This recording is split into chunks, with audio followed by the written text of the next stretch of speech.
जैसे ही मथुरा आए, ठाकुर जी ने देखा, अरे उद्धव जी रुदन कर रहे हैं। उद्धव, तुम तो कहते थे कि रोना अज्ञान का लक्षण होता है, आज तुम खुद रो रहे हो। तुम तो गए थे गोपियों का रोना बंद कराने के लिए, ये क्या स्थिति हो गई।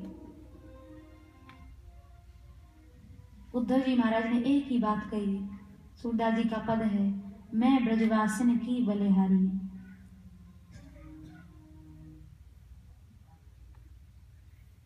किनके घर माखन चोरत हैं, किन्हू के घर दानी। सूर प्रभु अब कहा कहो, यह प्रेम की अकथ कहानी। प्रभु, मैं तो उन ब्रजवासियों को क्या ब्रह्मोपदेश दूंगा, मैं तो उनकी चरण रज को वंदना करके लौट आया हूँ।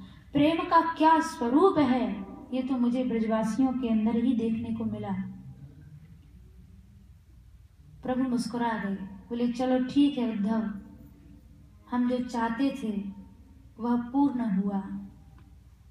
अब तुम्हारा ज्ञान बड़ा शोभित हो रहा है, अब तुम्हारे ज्ञान की शोभा बढ़ गई है। पहले यह शुष्क था, इसे प्रेम के जल से यह सिंचित नहीं था, लेकिन अब तुम्हारा ज्ञान ग्राह्य हो गया है। तो उद्धव जी और ब्रज गोपियों की जो यह परस्पर चर्चा थी, और गोपियों ने जो गीत गाया है, जो श्रीमद् भागवत जी में भ्रमर गीत के नाम से प्रसिद्ध है,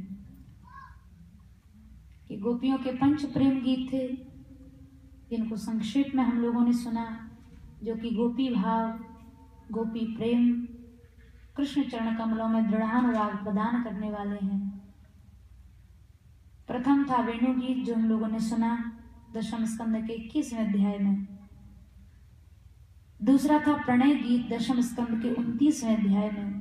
तीसरा था गोपी गीत 31वें अध्याय में। चौथा था युगल गीत 35वें अध्याय में। और ये आखिरी गीत था पंचम गीत, जो भ्रमर गीत के नाम से प्रसिद्ध है और दशम स्कंद के 47वें अध्याय में है। पांचों प्रेम गीत एक भागवत जी का दिव्य विषय है, विलक्षण प्रकरण है। संक्षेप में इन गीतों का श्रवण हम लोगों ने किया। कल की कथा प्रसंग में हम लोग प्रारंभ में रुक्मिणी विवाह महोत्सव को श्रवण करेंगे, और फिर उसके बाद जैसा कि क्योंकि कल विश्राम दिवस है कथा का, यमुना जी का महापूजन है, यमुना जी को चुनरी उड़ाई जाएगी, चुनरी उत्सव है। तो आप लोगों से ये निवेदन है, आप लोग अधिकारिक संख्या में भाग लें। आज बहुत सुंदर यहाँ सब भक्तों ने, वैष्णवों ने मिलकर बड़ी अच्छी तैयारी की है। कल और भी यमुना जी का यहाँ विग्रह पधराया जाएगा, और हम सभी लोग मिलकर ये प्रार्थना करेंगे, इस भाव से यमुना जी का पूजन करेंगे कि यमुना जी का शीघ्रातिशीघ्र मुक्तिकरण हो। इस भावना से यमुना जी का पूजन करेंगे और ठाकुर जी से प्रार्थना करेंगे। क्योंकि आपको कथा के प्रारंभ में बताया था कि इस समय यमुना जी हम लोगों का बड़ा दुर्भाग्य है, बड़ी दुख की बात है कि यमुना जी को कैद दे दिया गया, एक बैराज में बंद कर दिया गया है। ब्रज में यमुना जी की एक बूंद भी नहीं आती है, और यमुना जी के भाव पर हम लोग मलमूत्र का आचमन स्नान करके लौट आते हैं। तो ये वैष्णव समाज के लिए एक बहुत बड़े दुख की और बहुत लज्जा की बात है। तो यमुना जी का हम लोग पूजन करेंगे इसी भावना से, और ऐसे ठाकुर जी के चरणों में सब लोग प्रार्थना करेंगे, क्योंकि आप सभी वैष्णव हैं और सभी का कर्तव्य है अपनी एक संस्कृति, अपनी एक सांस्कृतिक विरासत, और फिर यमुना जी तो एक विरासत ही नहीं, वो तो हमारी इष्ट हैं, हमारी आराध्या हैं, श्री जी की प्रिय सहचरी हैं। तो इष्ट के प्रति यदि निष्ठा नहीं होगी, आस्था नहीं होगी, तो और किसके प्रति होगी। आज दिन पर दिन संस्कृति पर बड़ा आघात हो रहा है, दिन पर दिन। तो उसको बचाना, उसका संरक्षण, उसका सौंदर्यीकरण हम सबका परम धर्म है और परम कर्तव्य है। तो इसके लिए आप सभी लोग वैष्णव हैं, तो आप लोग कल अधिकाधिक संख्या में यमुना पूजन में भाग लेंगे, इसी भावना से कि यमुना जी शीघ्रातिशीघ्र ब्रज में पधारें और हम लोग यमुना जी के मूल रूप का, वास्तविक रूप का दर्शन करने का सौभाग्य प्राप्त कर सकें। तो इसी भावना से कल पूजन होगा। और अभी 15 मिनट शेष हैं। आपको राधिकेश जी 15 मिनट शेष है ना, या घड़ी गलत है? नहीं, सही है, शेष है। तो राधिकेश जी आपको एक रसिया सुनाएंगे, ब्रज रस का पान कराएंगे, जो रस बड़े बड़े देवताओं को भी दुर्लभ है। और ये बड़ी ठाकुर जी की कृपा है हम लोगों के ऊपर, जो 7 दिन पर्यंत हम लोगों ने ये ब्रज रस ही पान किया है। क्योंकि ठाकुर जी की जो भी मधुराती मधुर लीलाएं हैं वो सब रस से परिपूर्ण हैं, रस भरी लीलाएं हैं। तो लगातार 6 दिन से उन लीलाओं को हम लोग सुनते आ रहे हैं। कल और भी सुनेंगे लीलाओं को। तो वही लीला जो ब्रजवासी लोग रसियाओं के माध्यम से गाते हैं और ठाकुर को रिझाते हैं, आनंद स्वयं भी लेते हैं और उनको गाने वाला, सुनने वाला भी आनंदित हो जाता है। तो वो सरस रसिया जो रस से भरा है वो आप लोग सुनेंगे और उसमें आनंद लें, नृत्य गान के साथ खूब झूमें।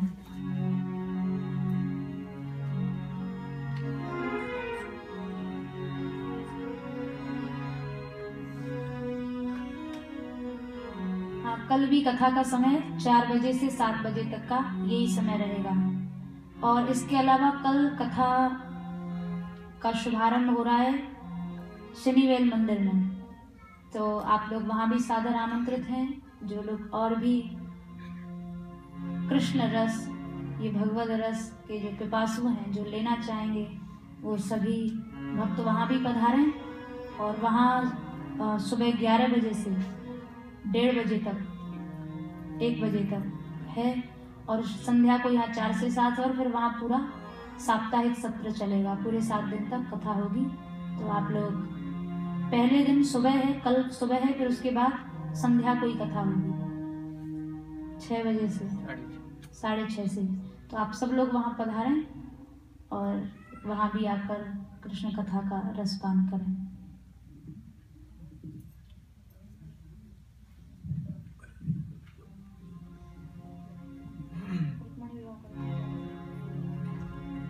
कृष्णाय वासुदेवाय हरये परमात्मने प्रणतक्लेशनाशाय गोविन्दाय नमो नमः।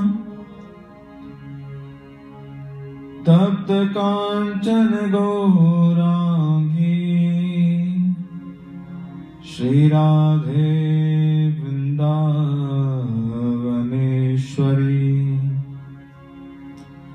वृषभानुसुते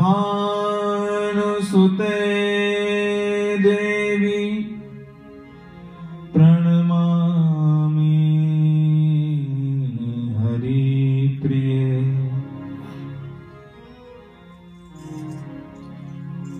जा दिन सो लख्यो, लख्यो माने जिस दिन से कृष्ण का वह रूप देखा, यह एक गोपी की भावना है।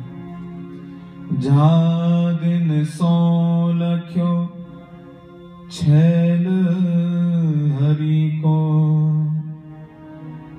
वा दिन सो उर धरी न आने। उस दिन से चैन नहीं है। और कैसा वह स्वरूप था, वा मुस्कान की मोहनी तान पे, वारी दई सगरी कुल कान। जितने भी कुल के नियम थे, लज्जा थे, सब छोड़ दिए उस मुस्कान पर। कैसे करूं मति का सो कहूं, बलवीर बिना मोह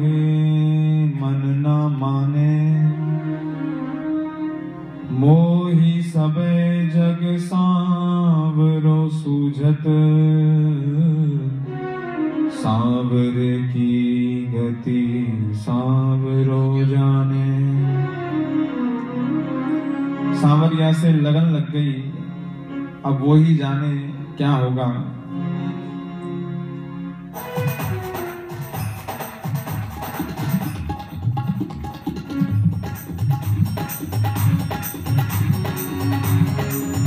मैं तो सांवरिया के जाऊंगी, चाहे रोके सारी दुनिया। मैं तो सांवरिया के जाऊंगी, चाहे रोके सारी दुनिया। रोके सारी दुनिया, चाहे रोके सारी दुनिया। रोके सारी दुनिया, चाहे रोके सारी दुनिया। मैं तो सांवरिया के जाऊंगी, चाहे रोके सारी दुनिया। मैं तो सांवरिया के जाऊंगी, चाहे रोके सारी दुनिया। हर सांस रो सब मिल रोके। हाँ, हर सांस रो सब मिल रोके। यहाँ पर भी कई लोगों को सांवरिया से मिलने में बाधक बन गई है उनकी लज्जा। तो इसीलिए सांसारिक कार्यों में लज्जा करनी चाहिए, भगवान के सामने नाचने में कोई लज्जा नहीं करनी चाहिए, क्योंकि हम सभी लोग नाच रहे हैं। सूरदास जी ने लिखा, अब मैं नाचो बहुत गोपाल, काम क्रोध को पहर चोलना कंठ विषय की माल। संसार में सभी लोग नाच रहे हैं एक दूसरे के सामने। भगवान के सामने जो नाचते हैं फिर उन्हें संसार में नहीं नाचना पड़ता है। इसीलिए लाज शर्म छोड़ करके भगवान के सामने नाचे। मैं तो सांवरिया के जाऊंगी, चाहे रोके सारी दुनिया। के जाऊंगी, चाहे रोके सारी दुनिया। रोके सारी दुनिया, चाहे टोके सारी